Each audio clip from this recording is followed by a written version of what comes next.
Let me introduce to you 3D flexible welding and the usage of tooling fixtures.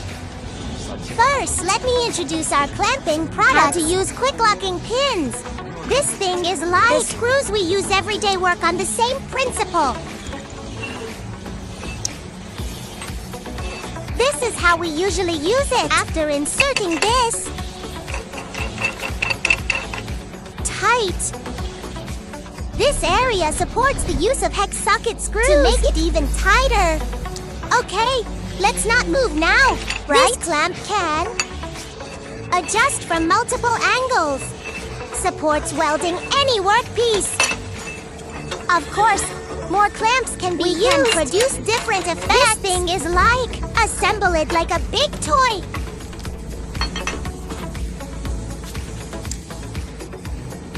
This is our work frame.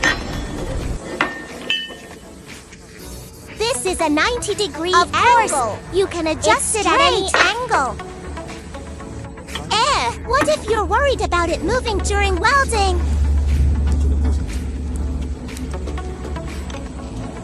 This is adjustable. Then just cut it with that screw.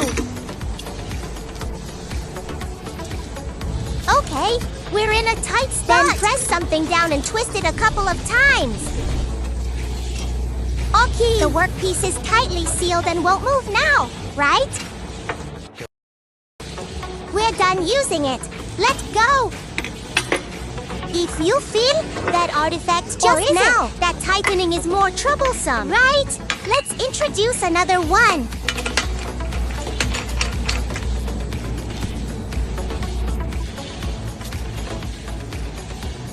This is your workpiece after adjustment. Tighten quickly. It won't move either.